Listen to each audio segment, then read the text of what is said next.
Good morning students. आशा करता हूँ कि आप सब लोग स्वस्थ एवं सुरक्षित होंगे। पिछली कक्षा में हम लोगों ने शिक्षा की विशेषताएं पढ़ी थी। एक अंतिम विशेषता जो है वो आज हम अध्ययन करेंगे। उसके अंतर्गत काफ़ी सारी चीज़ें हैं, तो एक वीडियो में वो सारी चीज़ें आ जाएंगी। इसीलिए जानबूझकर ये वाला टॉपिक पिछली कक्षा में छोड़ा था, क्योंकि फिर वीडियो बहुत बड़ा हो जाता। अभी तक हम लोगों ने जो कुछ भी पढ़ा है, तो आशा करता हूँ कि आप सब लोगों को वो आसानी से समझ में आ गया होगा। और फिर भी अगर किसी छात्र को कोई समस्या हो तो वो मुझसे संपर्क कर सकता है। तो चलिए शुरू करते हैं आज का वीडियो, आज की कक्षा शुरू करते हैं। जो शिक्षा की विशेषता है, वो अंतिम विशेषता जो इसमें है पॉइंट में, वो है शिक्षा का स्वरूप समाज के धर्म, दर्शन, शासन तंत्र, अर्थतंत्र और वैज्ञानिक प्रगति आदि पर निर्भर करता है। यानी जो शिक्षा का स्वरूप है इन सारे बिंदुओं पर आधारित है। यानी जैसे जैसे समाज का धर्म, दर्शन, शासन तंत्र, अर्थतंत्र और वैज्ञानिक प्रगति में परिवर्तन होता है, वैसे वैसे शिक्षा के स्वरूप में भी परिवर्तन होता है। यानी शिक्षा के पूरा आमूल चूल परिवर्तन होता है, केवल कुछ पक्षों पर नहीं, सारे पक्षों पर। यानी शिक्षा के उद्देश्यों पर, शिक्षा के पाठ्यक्रम पर, शिक्षण विधियों पर, शिक्षक छात्र संबंध पर, अनुशासन पर, विद्यालय के स्वरूप पर, सब पर इसका प्रभाव पड़ता है। और आज हम इसी के बारे में विस्तृत चर्चा करेंगे कि कैसे पड़ता है।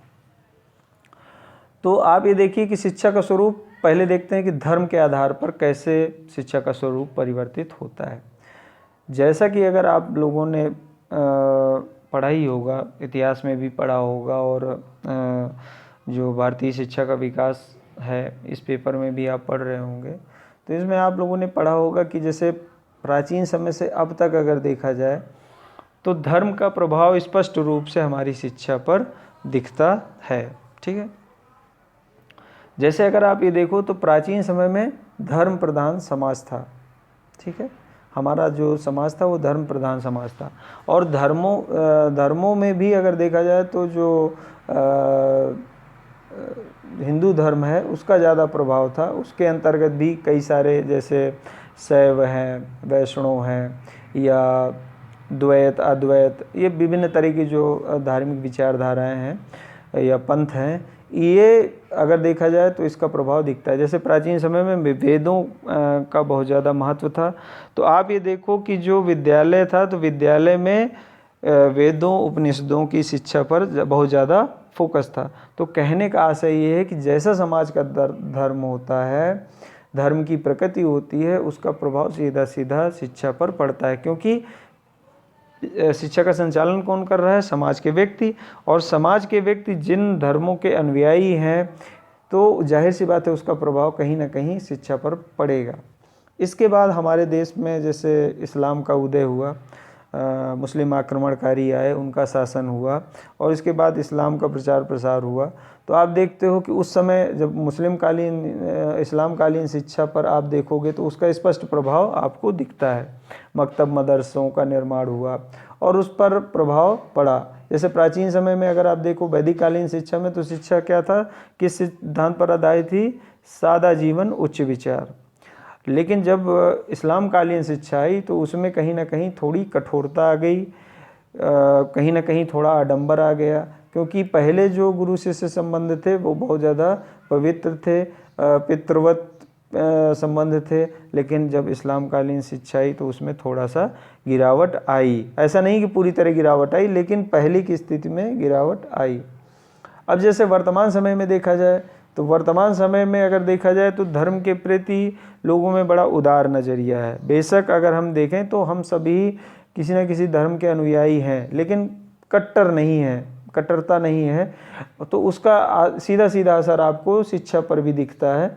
आप ये देखो, अब इस समय मतलब जैसे शिक्षा पर देखें तो किसी धर्म विशेष की शिक्षा का कोई बहुत ज़्यादा प्रभाव नहीं दिखता, बल्कि अधिकांश देखेंगे पाठ्यक्रम में विभिन्न धर्मों की जो अच्छी अच्छी चीज़ें हैं उनको शामिल किया गया है, या जो विभिन्न धर्मों के जो प्रमुख संत हैं या महापुरुष हैं उनको पाठ्यक्रम में शामिल किया गया है, बल्कि केवल किसी एक धर्म विशेष को बढ़ावा नहीं दिया गया। तो इसका सीधा सीधा सा प्रभाव आप देखते हो कि शिक्षा पर पड़ता है। फिर अगला जो इसी के अंतर्गत है दर्शन।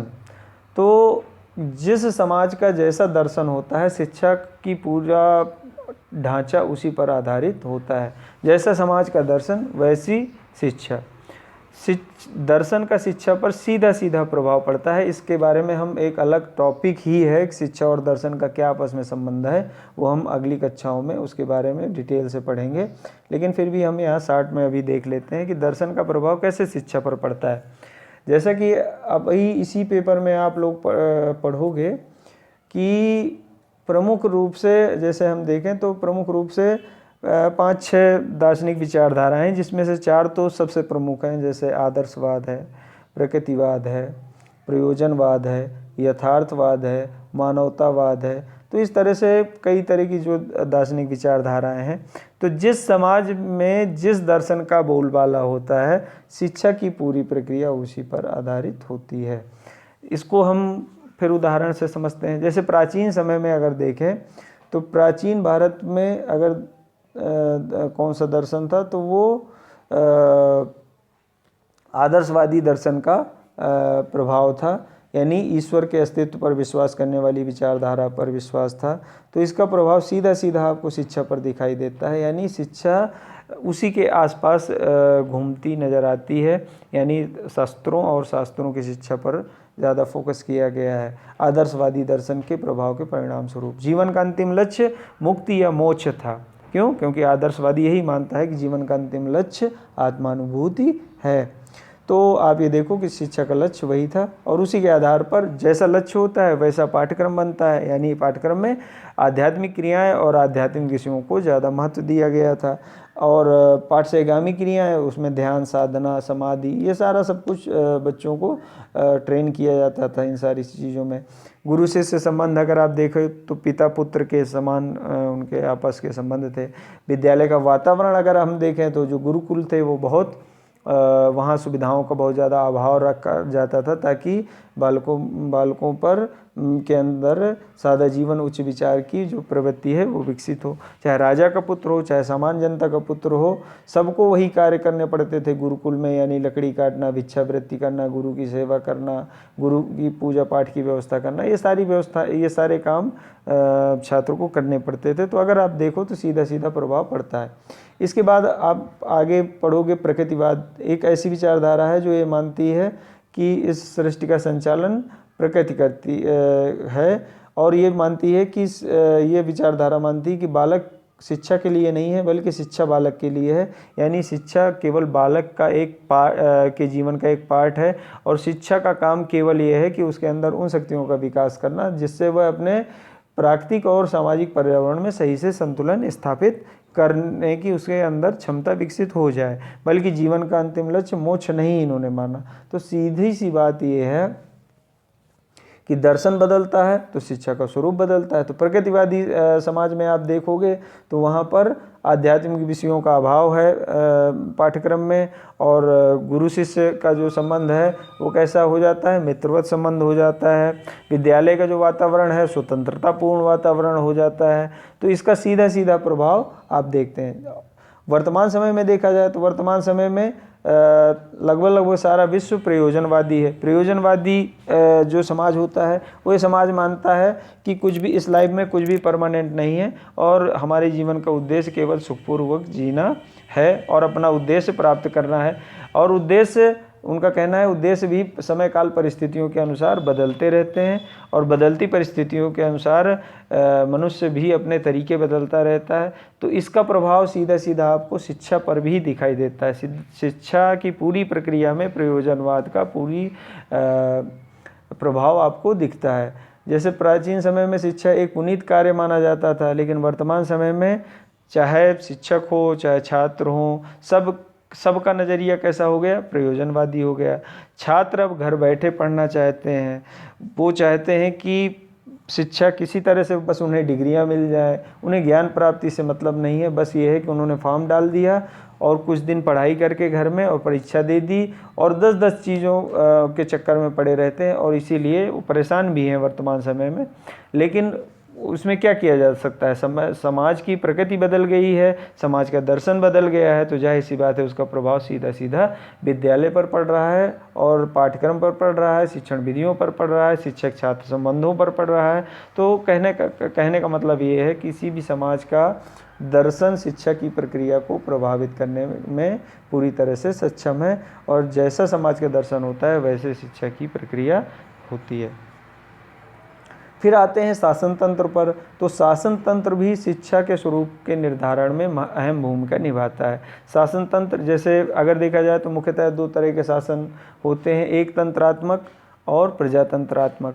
एक तंत्रात्मक शासन वो होता है जिसमें सत्ता की पूरी ताकत एक व्यक्ति के हाथ में होती है और प्रजातंत्रात्मक में ये है कि सत्ता की जो चाबी है वो एक तरह से देखा जाए तो प्रजा के हाथ में होती है, यानी बहुसंख्यकों के पास होती है।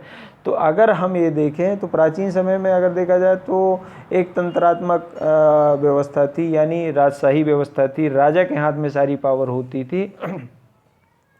तो उसका सीधा सीधा प्रभाव आप देखोगे तो उस समय के शिक्षा संस्थानों में भी आपको दिखेगा। जैसे उस समय गुरुकुल होता था तो गुरुकुल में जो गुरुकुल की पूरी व्यवस्था की जिम्मेदारी किसकी होती थी? गुरु की होती थी। जैसे प्रजा की पूरे संचालन की जिम्मेदारी राजा के पास होती थी, उसी तरह से गुरुकुल का पूरा संचालन गुरु के आधार पर होता था और गुरु जैसे चाहता था वो अपने विद्यालय अपने गुरुकुल की व्यवस्था को संचालित करता था। उसमें समाज या राजा का कोई हस्तक्षेप नहीं होता था। तो अगर आप देखो तो उस समय एक तंत्रात्मक व्यवस्था शिक्षा प्रणाली में आपको नज़र आती है। ठीक है। वर्तमान समय में अगर हम देखें तो वर्तमान समय में हमारे समाज का जो शासन तंत्र है वो कैसा है? प्रजातंत्रात्मक है।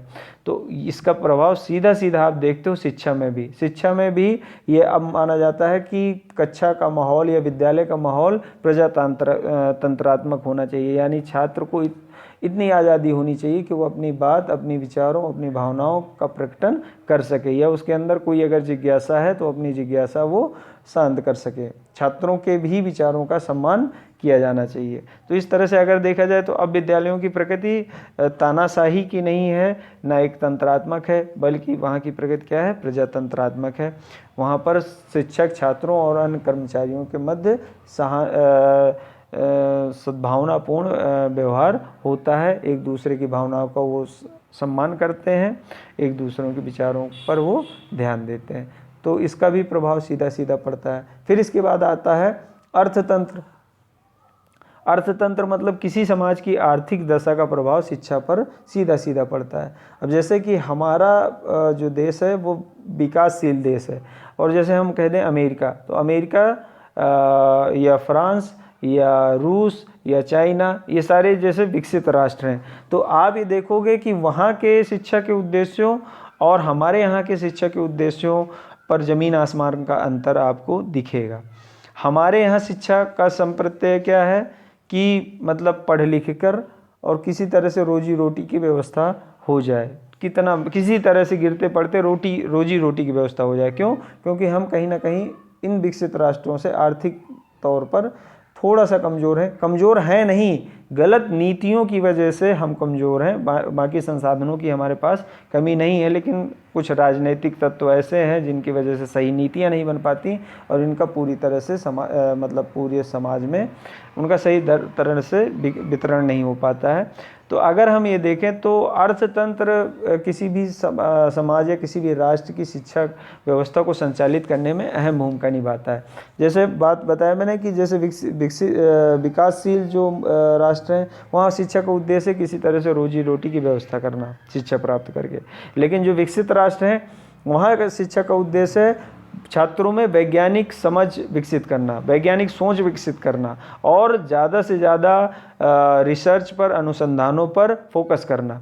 वहाँ पर सबसे ज़्यादा पैसा इस बात पर खर्च किया जाता है कि जो छात्रों में जो क्रिएटिविटी है, यानी उनकी जो वैज्ञानिक सोच है, कुछ नया करने की जो प्रवृत्ति है, उसको ज़्यादा से ज़्यादा बढ़ावा देना और उनको ऐसा पर्यावरण देना कि उनकी क्रिएटिविटी बाहर निकल के आ पाए। और इसीलिए अगर आप ये देखो तो वहाँ जितने भी वैज्ञानिक खोजें होती हैं इन्हीं विकसित राष्ट्रों में होती हैं, क्योंकि वो वहाँ इनकरेज करते हैं छात्रों को ऐसे क्रिएटिव कार्य करने के लिए, उन्हें वैसा पर्यावरण प्रदान किया जाता है, वैसी सुविधाएं प्रदान की जाती हैं। और हमारे राष्ट्र में अगर कोई क्रिएटिविटी दिखाता भी है तो उस क्रिएटिविटी को मजाक के तौर पे लिया जाता है या उसको हतोत्साहित किया जाता है। और सरकारें भी इस ओर बहुत ज़्यादा सक्रिय नहीं है। इसीलिए आज भी हम सोचिए, आज़ादी के इतने सालों बाद भी सोचिए, बहुत सारे बच्चे इसलिए विद्यालय जाते हैं क्योंकि वहाँ फ्री ड्रेस मिलती है, बस्ता मिलता है, फ्री किताबें मिलती हैं, मिड डे मील मिलता है। सोचो, जिस राष्ट्र में शिक्षा इसलिए लेने जाते हैं छात्र या अभिभावक छात्रों को इसलिए विद्यालय भेजते हैं कि फ्री किताबें, फ्री बस्ता,